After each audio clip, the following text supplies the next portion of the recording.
Thank you, Andy. You're a good guy. I don't care what everybody else says about you. I like you, buddy. I definitely like you. Well, it is good to be here with you this morning. It's always good to come back home to my home church, see some familiar faces, some new faces. That's always an exciting thing. A lot of people come and go. Since they've come and they've gone since I was a boy growing up in this church, but that happens. People come and go, and one thing that remains though is the warm and friendly spirit that is here, and I do appreciate that, knowing that that's here every time that I come into the doors, and to get a warm welcome from Andy like that is just icing on the cake. So thank you, buddy. I was thinking we were driving over yesterday from Illinois, and I was sitting in the driver's seat listening to my little boys jibber jabber in the back. Castle, he's 3, and Kason, he's 11 months old, and I'm listening to them in the back jibber jabbering, and I realized that the last time I preached here was before I had kids. Boy, has my perspective changed since then. I now know the meaning of words like exhausted, exasperated, expensive, $300 a month for formula and diapers. That kind of money can go a long way toward a nice midlife crisis right about now. A speedboat, maybe a sports car. And it used to be that when I would see a dad dragging his screaming kid through the store, I would give him the eye. You know the eye, that kind of like, what are you doing kind of thing. Now, I see that same scene and I'm like giving him a salute of solidarity. Stay strong, brother. We will not be defeated. Because I get it now. I totally get that when a 2-year-old wants to put on his winter coat and his hat and his mittens on a 90-degree summer day, there is no talking any sense into him. And when you say no, you better be prepared for the storm that follows. You see, a lot of people don't realize this, but hurricanes are actually named after precocious little toddlers. Harvey is a wild little boy who lives up in Minnesota. And Irma, she's down in South Carolina, and you do not want to be fooled by her big blue eyes because she is a monster. Kids can affect your marriage too, and I found this out pretty early. Not too long ago at dinner, it was after dinner. We're sitting there, and honey, dinner was good tonight. Well, thank you. And the candles, those were a real nice touch. Well, yeah, I thought we could use a little romance. It's been a while since we've had a little romance. Well, really? I think I like where this is going. Tell me more. And from the bathroom, a small voice calls out, "Somebody come wipe me." And if you're a parent, you know what I'm talking about. I mean, the struggle is real. The struggle is very real. But, I believe that one of the greatest gifts God can give people is the gift of parenting. Creating and raising little ones, it's an adventure, it's a wild time. But I think aside from his son, that is the greatest gift that God could ever give to us as humans. I love my boys. I love my 2 boys more than anything in the world. I love them madly. I love the snuggles and the kisses and those tiny arms wrapped around my neck, the tickle fights on the floor. I love all that. And parenting is wild, it's frustrating. Every dirty diaper, every valuable thing flushed down the toilet, every dollar spent is worth it. Because it is an amazing adventure. And there is nothing that I wouldn't do for my children. I would give them the world if I could, but I can't. There are a lot of things that I am not going to be able to give to my children. I'm not going to be able to give my boys a brand shiny new Corvette on their 16th birthday. We are not going to be able to summer in Paris or the Riviera so they can experience wonderful new cultures. when I die, I'm not going to be able to leave behind a huge inheritance for them, so they never have to worry about money problems or issues like that. I can't do any of that stuff. But one thing I can do is help guide them to a life with no regrets. I can help guide them toward a happy, fulfilling life with no regrets. In 2004, Cornell University started what is called the Legacy Project. Now, the Legacy Project is basically a gathering of information from our senior citizens, from our oldest generation. So the Legacy Project gathers information from them, stories, memories, the way they did things back in the old days, their advice on relationships, their advice on business, their advice on day-to-day living, getting along with others, and relationship. And it's a fascinating thing to go. You can look this up online, the Legacy Project, and look at some of the advice and things that they gave it. A couple of years back, they asked 1,200 senior citizens, people over the age of 70, if they had any regrets in life. Do you have any regrets looking back on your life, was the question. Now, some of them had some regrets, like they wish they had learned a second language. Some of them wish that they had gone back to school, finished their degree, or had enrolled in the military. Some wish that they had stood up to a bully that they knew in high school or in college or along the way. But there were a few key regrets that kept popping up over and over, that more and more of these senior citizens had as they looked back on their life. Things like they regretted the way that they handled money. They regretted not doing a better job of picking the right spouse. They regretted that they didn't choose better friends. Interestingly, these are all areas where parents can help guide and direct our kids. And because parenting is such a tough job, I think God understood that. So he gave us a lot of that wisdom in Scripture. The wisdom to guide and direct our children toward a life of no regrets. And the person who gives us the best wisdom in that area is a man named Solomon. Now, we're going to take a look at the book of Proverbs this morning. And we're going to be talking about the wisdom of Solomon. Thankfully, he was a very wise man. In fact, a little bit of background information. Solomon was the son of King David. And when he ascended the throne, he was a very young man. We don't have his exact age, but he was probably in his early 20s when he ascended the throne. So he didn't have a lot of experience. I mean, he lived as a prince, but he didn't have a lot of experience in ruling. So God gave him the opportunity to ask for anything that he wanted.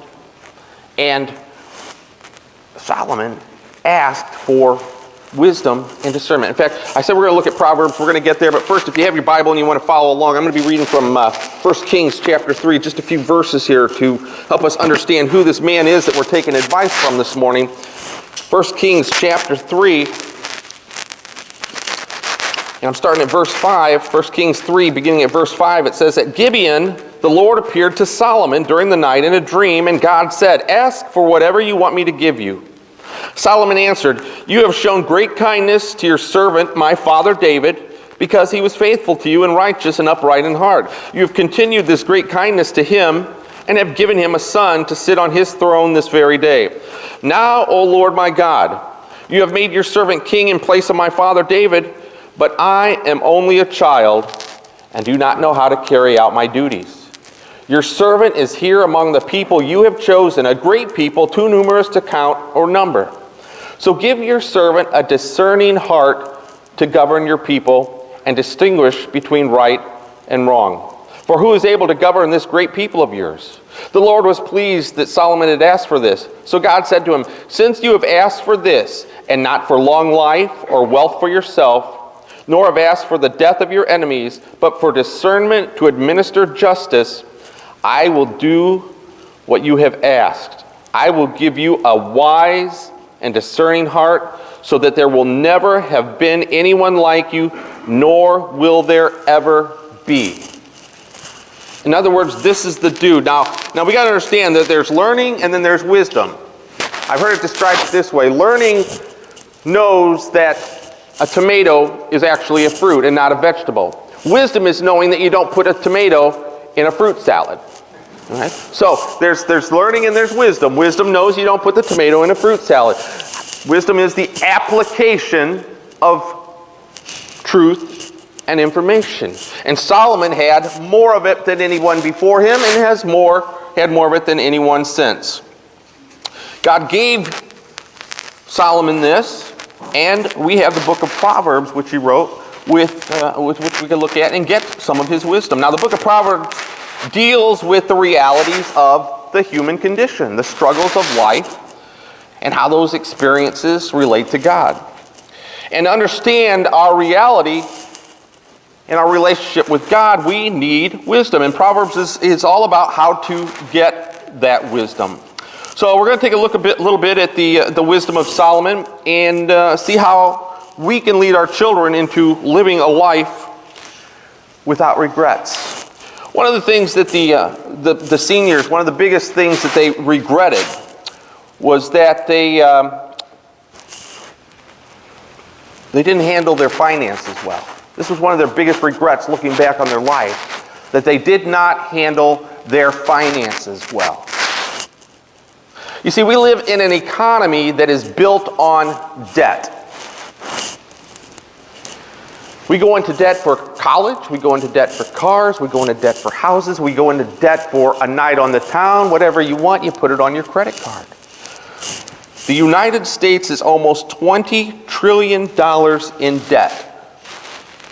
And the average U.S. household is $70,000 in debt. The United States is almost $20 trillion in debt, and the average U.S. household is almost $70,000 in debt. Our culture tells us to spend, and worry about the consequences later. We have this thing now that we get down, we get depressed, we're heartbroken, we go out for a little shopping therapy. Because buying things is going to make us feel good. But buying things is just a fantasy. And paying back those credit card debts can sometimes lead to some real struggles. That's something that the credit card companies don't tell you up front. But here's what Solomon said in Proverbs 12:11. He who works his land will have abundant food, but he who chases fantasies lacks judgment. In Proverbs 22:7, Solomon says this: the borrower is slave to the lender. The idea that things will eventually satisfy us and make us happy over a long period of time is a fantasy. Debt has consequences. Is it any wonder that the number one reason that couples fight in a relationship is over money? And the number one reason that couples get divorced is over money. Debt has consequences. Have you ever received a past due bill and you weren't sure how you were going to pay it, or received a call from a collection agency and heard the threats that they make? If so, you understand the idea of being a slave to debt. But those things could lead to anxiety, they can lead to relationship problems, they can lead to health problems. Debt has consequences. And parents, one of the things that we can do for our children to help them live a life without regrets is teach them the proper way to handle money. The proper way to save, the proper way to research before making a big purchase, the proper way to pray before making a big purchase, the proper way to give to others, to tithe. Parents, this guidance begins with you. Another regret that many of the seniors had was that they wished they had done a better job of picking good and loyal friends.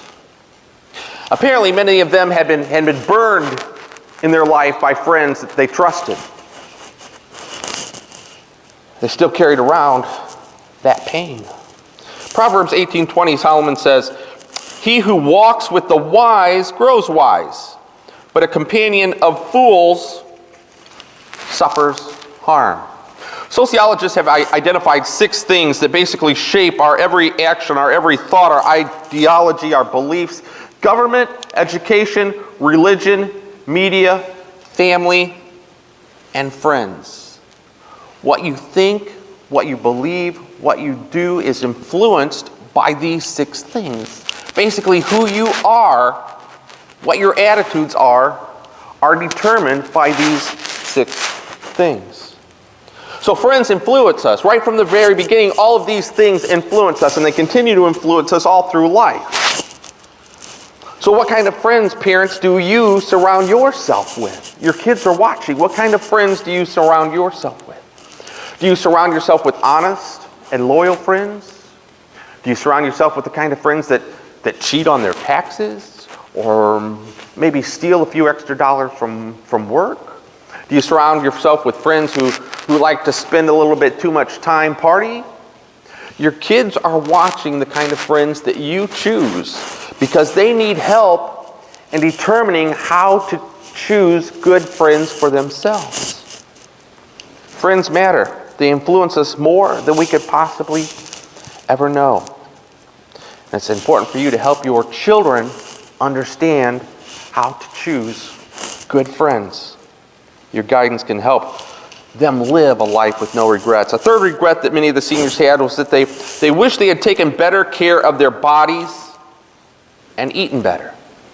Looking back on their lives, many of these seniors wish they had taken care of their bodies better and eaten better. In other words, they wish they had lived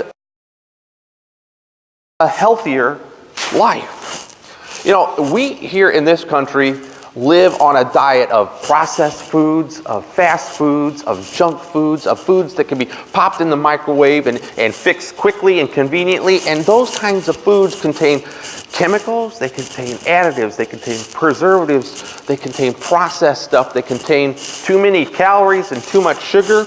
And we are suffering as a consequence of this. We are becoming a nation of obese people.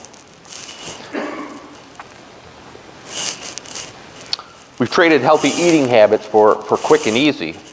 And we've kind of become food junkies in the process. Turn over to Proverbs chapter 23. Let's take a look at what Solomon says about this. Solomon had something to say about the way that we eat. Proverbs 23, beginning at verse 19.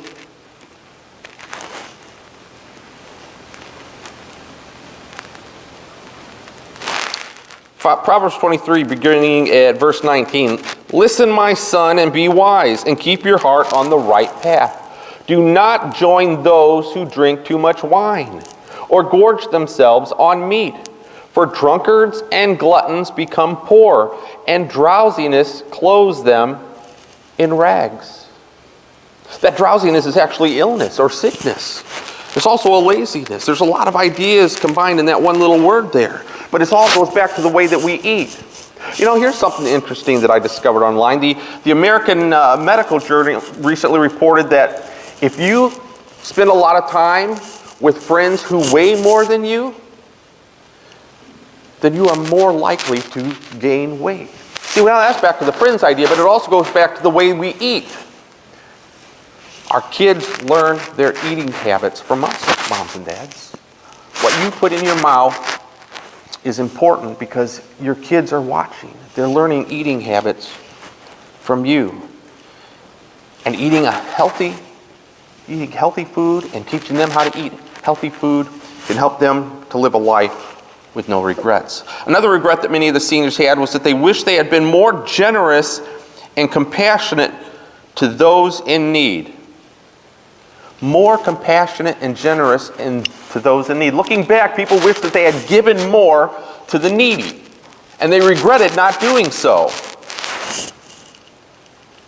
This is another area where a parent's influence can be so important. Proverbs 22:9 says this, "A generous man will himself be blessed, for he shares his food with the poor."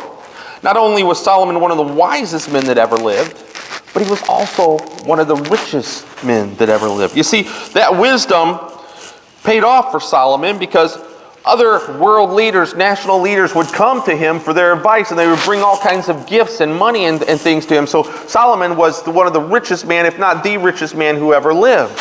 And right here in this one verse, he gives his formula for success. Be generous. A generous man will himself be blessed, for he shares his food with the poor. Now, you're not going to find that business principle in any business school. It's not going to be taught. No one's going to teach you that giving is the way to be successful. But God's principles are not the same as man's principles. God's idea of success is not the same as man's idea of success. To be successful, one must be generous. Experts say that there are over 17 million kids in America who do not get enough to eat every day and are going hungry. 17 million in America. There are over 500,000 people in the United States who are homeless. A quarter of those are children. Almost 1 billion people, 1 billion of the world's population, do not have clean drinking water. Now, these are basic necessities for living: food, water, and shelter. And yet so many don't have these things. There are so many needs out there. Moms and dads, you want to teach your kids, help your kids be successful, teach them to reach out to the needy. Find a way and show them how to contribute to the suffering of others. Doing that will help them live a life with no regrets. Another regret that many seniors had was that they wished they had done better in their relationships with the opposite sex. Failed marriages, bitter divorces, broken engagements, constant fighting with their spouse, all of these things still haunted them. Solomon knew a few things about wives. Not only was he the wisest man who ever lived, and not only was he the richest man who ever lived, but he also had 700 wives. Kind of makes you question the wisest part a little bit there, doesn't it? But he knew about women. He knew about the opposite sex. Now, granted that not all of those women were a good influence. In fact, later on in his life, some of them would lead him astray, lead him into worshiping idols and things like that. And it would cause the ruin of his kingdom. But this is what he said about finding a good spouse in Proverbs 18:22. He who finds a wife or a husband finds what is good and receives favor from the Lord. A good spouse is a treasure and a blessing from God. Solomon had a lot to say about finding the right spouse, and Proverbs is full of information. Here's a few other things that he said. Proverbs 12:4, a wife or husband of noble character is her husband's crown. A wife of noble character is her husband's crown. Notice that Solomon didn't say here a wife with a hot bod is her husband's crown. But a wife with a good character is. You want a good spouse? You have to look at a person's character. You have to look beyond appearances. What is their reputation? Who are their friends? What do they have to say about them? Are they respected by people who know them, co-workers? Do people say positive things about them? Proverbs 21:19 says, it is better to live in the desert than with a quarrelsome and ill-tempered wife. Now, wives, we're not picking on you. Women, we're not picking on you. This goes both ways. But if you want a good spouse, then you need to find one with a good disposition, one with a good character. It's better to live alone than with somebody who is always quarreling, who is easily angered, who is self-centered, who has a wandering eye, or anything like that. Elsewhere in Proverbs, we're told that you can tell how good of a spouse a person will be based on how they treat the poor, how they treat animals, the company they keep, and who their friends are, how they handle money. Proverbs 31:30 says this, charm is deceptive and beauty is fleeting, but a woman who fears the Lord is to be praised. Above all else, a spouse that puts God number one is one that will last, one that will be blessed by God, one that will be successful and bring happiness to their lives. What does this have to do with, moms and dads, though? We're talking about kids, right? Well, moms and dads, if you want to see your children marry the right spouse, it's your job to model what that looks like. Dads, your daughters are looking up to you and watching how you treat mom. Sons are looking up to mothers to watch how they treat dad, and vice versa. Kids are learning how to treat one another and how they will treat their spouse from you. So go ahead and get mushy in front of your kids. Smack those lips together every once in a while. Gross your kids out a little bit. They say that the best thing you can do for your children is to love your spouse. And I believe that's true, but I think adding God to the mix is also important, because without God, we have nothing, as Andy said during his communion comments. Pray and thank God for your spouse in front of your children. Pray that God will bless your spouse in front of your children. Thank God for your spouse in front of your children. Let your children hear these things. They will learn how to raise their children from you as well. And they'll learn how to make God first in their marriage from you. So you need to know this, and you need to show this. One final thing that Solomon said in Proverbs 2:6, he says, "For the Lord gives wisdom, and from his mouth comes knowledge and understanding." The key to living a life with no regrets begins with God. The key to handling your finances properly begins with God. The key to finding the right friends begins with God. The key to finding the right spouse begins with God. The key to a happy, successful life begins with God. Parents, there's nothing greater that you can teach your children than who God is and what He wants for their lives and what He can do for their lives as well. Teach them about God. Pray with them. Make church a regular part of your family life. Make devotions a part of your family life.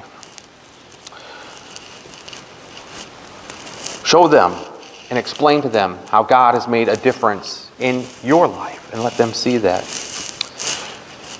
Parents, you may be like me and not able to give your children everything that you would like to give them. You may not be able to give them the world. But if you follow the wisdom of Solomon and you guide them and direct them in some of these important areas that frequently lead to regret later in life, I believe your children one day in their older years look back and say, "Thanks to my parents, I have no regrets." Andy?